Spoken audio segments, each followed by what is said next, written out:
ایک صاحب نے مجھ سے کہا مولانا یہ عجیب لوگ ہیں آپ لوگ، مسجدوں میں پورے جو ہے 4 خلفاء کے نام بھی لکھا دیتے ہیں اور چاروں اہل بیت کے بھی نام لکھا دیتے ہیں، عجیب لوگ ہیں آپ لوگ۔ میں نے کہا تجھے خلفاء کے نام پر اتنی تکلیف ہو رہی ہے؟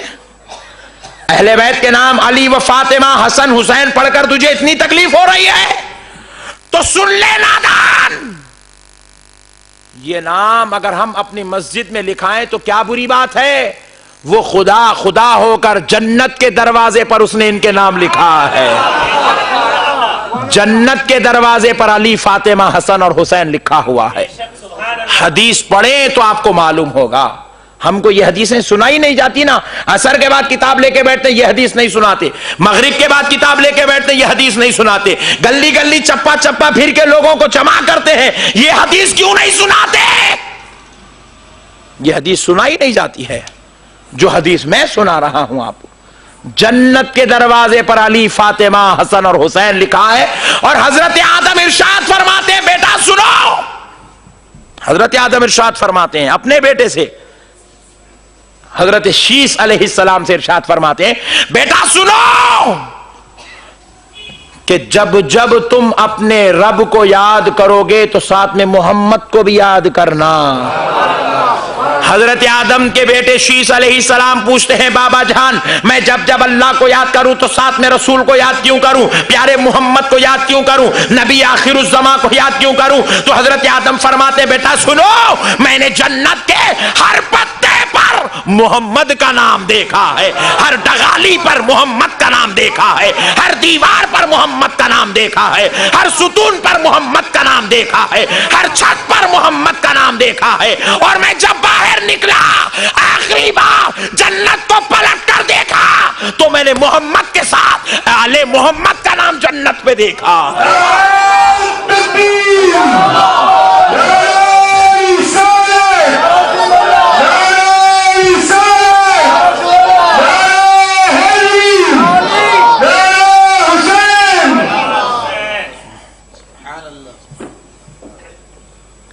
ذرا پھر ایک بار نعرہ حسین بول دیں۔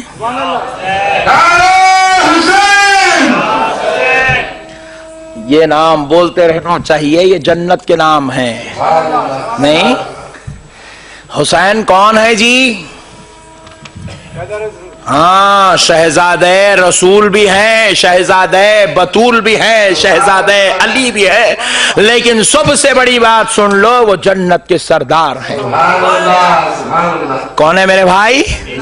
ذرا بولو بھائی، ذرا پھر بولو بھائی۔ اب آپ کو میں پوچھتا ہوں، ہمارے صدر محترم بھی بیٹھے ہوئے، سید صاحب ہیں، آل رسول ہیں، درگاہ کے سجاد صاحب قبلہ بیٹھے ہیں، حضرت کی اجازت کے بغیر یہ مسجد میں کوئی بیان کر سکتا؟ ذرا بولو جی، ارے ایسا کہ کوئی ڈر رہے بھائی، ذرا زور سے بولو۔ نہیں کر سکتا۔ صدر صاحب کی اجازت لیے بغیر مسجد میں کوئی سو سکتا؟ رات کے 12 بجے آ کے مسجد کھولو میں نماز پڑھتا ہوں بولے تو کھلتا؟ نہیں، بولے جاؤ صدر صاحب کو پرمیشن لے کے آؤ۔ ہمارے پاس حیدرآباد میں تو اعلان بھی نہیں کر سکتے صدر صاحب کی پرمیشن کے بغیر۔ میں پوچھا یہ یہاں کچھ بھی کرنا ہے تو ان سے پرمیشن کہیں کو لینا؟ تو بولے یہ مسجد کے صدر ہیں۔ او ہو، تو مسجد کے صدر صاحب کی اجازت کے بغیر مسجد میں داخل نہیں ہو سکتے، تو جنت کے صدر کی اجازت کے بغیر جنت میں کیسے داخل ہو سکتے ہیں؟ اب جس کو جنت میں جانا ہے صدر جنت کا دامن تھام لے۔ صدر جنت کا نام خدا نہیں ہے، صدر جنت کا نام حسن ہے اور حسین ہے۔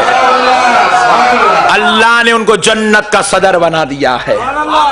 نہیں، یہاں صدر کی اجازت کے بغیر کچھ نہیں ہو سکتا، تو وہاں کیسے اجازت ہو سکتی؟ نہیں، یہاں ان کے نام کی فاتحہ سے چیڑیں گا، ان کے شربت کو شرک بدعت کے نام لگائیں گا، پھر جنت میں انہوں شربت پلاتے؟ ذرا بولو نا جی۔ نہیں، اور جنت میں بھی دیکھو اللہ کا کیا بڑا احسان ہے بھئی بابا، صدقے جائیں جی اس کی رحمت پہ۔ میں بھی خوب سوچا ان لوگ اتنا چھوڑتے سوتے کو کھانا بند کر دینا 11ویں کو 12ویں کو محرم کو، سوچا میں ایسا، مگر پھر میرا ایمان جواب دیا کیا کر رہے ہیں نقشبندی صاحب، کھانا بند کر کے کدھر جانا چاہ رہے ہیں؟ میں پھر سوچا کیوں بھائی یہاں پہ کھانا کیوں کھلانا 11ویں میں 12ویں میں، چھٹی میں، چھٹی بولے تو یہ چھٹی نہیں، خواجہ کی چھٹی، رجب کے کنڈ میں کھانا، 11ویں شریف میں کھانا، 12ویں میں کھانا، محرم میں تو ڈبل کھانا بھی شربت بھی. ارے بولا کیا تو بھی آخری سسٹم کھانے کا. خوب سوچا تو جواب ملا یہ کھلاتے رہو یا پریکٹس ہے. وہاں گئے تو خالی کھانا ہی کھانا ہے. جنت میں کیا ہے بھائی؟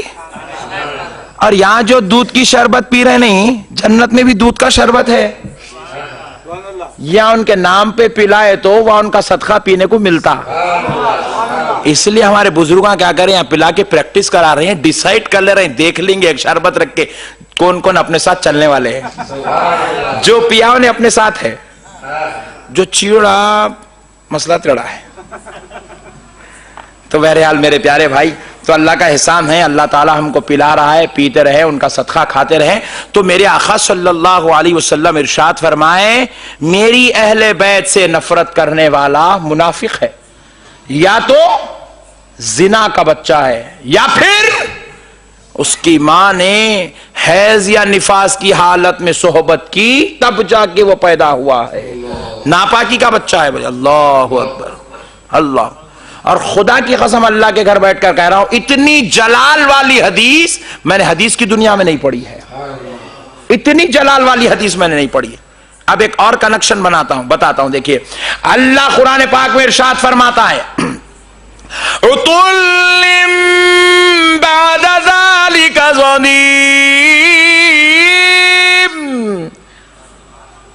حرام کا نطفہ ہے وہ جو میرے نبی کی شان میں گستاخی کرتا ہے. اللہ کہہ رہا ہے نبی کو برا بولنے والا اپنے بابا کا نہیں کسی اور کا بیٹا ہے، اور نبی کہہ رہے ہیں اہل بیت کو برا بولنے والا اپنے بابا کا نہیں کسی اور کا بیٹا ہے. اللہ اکبر. دیکھا میرے پیارے بھائیوں، اس لیے آج ہمیں ضرورت ہے کہ ہم جو ہے اہل بیت کی عظمتوں کو سمجھیں، اہل بیت کے مقام، ان کے پوزیشن، ان کی رفعت، ان کے درجات کو سمجھیں. اللہ رب العزت نے ان کا بہت ہی بلند و بالا مقام، بہت ہی عظمت والا مقام، بہت ہی رفعت والا مقام اللہ رب العزت نے ان کے لیے عطا فرمایا ہے. میرے پیارے بھائی، اللہ رب العزت کی رحمت کے صدقے جائیں، پروردگار عالم نے ہمارے پیارے آقا رحمت للعالمین صلی اللہ تعالی علیہ وآلہ وسلم کے پیارے حبیب رحمت للعالمین صلی اللہ علیہ وسلم کے پیارے چچازاد بھائی بھی ہیں اور داماد بھی ہیں، مولا کائنات علی المرتضیٰ جن کا نام ہے. اس مولا کائنات علی المرتضیٰ کی عظمت پر ایک دو حدیث پاک سن لیں، قربان جائیں. اتنی پیاری حدیثیں سنیں گے تو انشاءاللہ تعالی ایمان تازہ ہو جائے گا.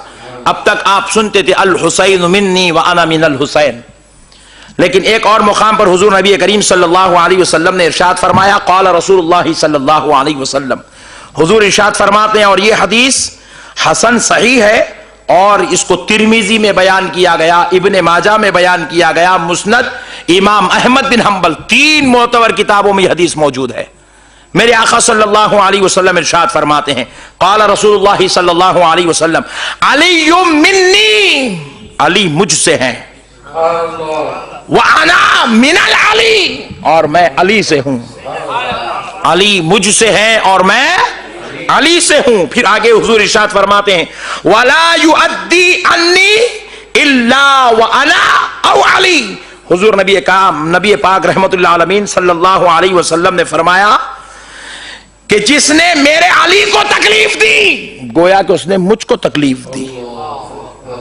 جس نے میرے علی کو تکلیف دی گویا کہ اس نے مجھ کو تکلیف دی، اور جس نے مجھ کو تکلیف دی اس نے میرے علی کو تکلیف دی. اللہ اکبر.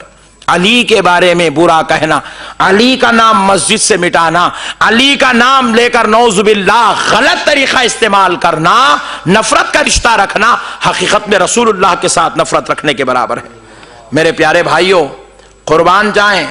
پھر اس کے بعد دیکھیں میرے آقا رحمت للعالمین صلی اللہ تعالی علیہ وآلہ وصحبہ وسلم کس طرح مولا کائنات علی المرتضیٰ رضی اللہ تعالی عنہ کی عظمت کو بیان کرتے ہیں. ایک بار ہوا کیا، مولا کائنات علی المرتضیٰ رضی اللہ تعالی عنہ کے تعلق سے بدگمانی چلنے لگی.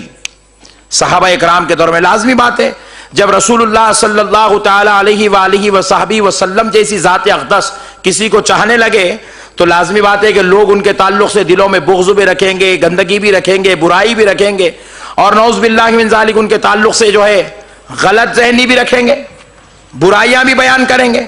تو حضور نبی کریم صلی اللہ تعالی علیہ وآلہ وصحبہ وسلم کے دربار اقدس میں ایک بات آئی کہ یا رسول اللہ صلی اللہ علیہ وسلم، علی کے تعلق سے لوگ برا کہتے ہیں، برا سوچتے ہیں، اور علی کے تعلق سے نعوذ باللہ گندگی، علی کے تعلق سے نعوذ باللہ بعض ایسی باتیں بیان کرتے ہیں جو ہم سننا نہیں چاہتے۔ تو اب میرے آقا جلال میں آئے، میرے آقا جلال میں آئے اور خطاب کرنے لگے۔ حضرت ام سلمہ رضی اللہ تعالی عنہ اس کو بیان کرتی ہیں، میں ان کی حدیث سنا رہا ہوں، اور پھر یہی حدیث کو حضرت ابو سعید خدری نے بھی بیان کیا، اور خود مولا کائنات نے بھی اس حدیث کو بیان کیا۔ حضرت نبی پاک صلی اللہ علیہ وسلم نے فرمایا لا يحب علی منافق، جو علی سے محبت نہیں کرتا وہ منافق ہے۔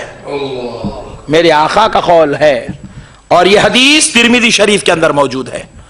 حضور فرماتے ہیں جو علی سے محبت نہیں کرتا وہ منافق ہے۔ پھر اس کے بعد فرما رہے وَلَا يُبْغِضُهُ مُؤْمِنٌ، اور جو علی سے بغض رکھتا ہے وہ مومن ہی نہیں ہے، مسلمان ہی نہیں ہے جو علی سے بغض رکھے۔ اللہ اکبر۔ اہل بیت کو ماننا، ان کی عظمت جاننا ہمارے ایمان میں داخل ہے دوستو۔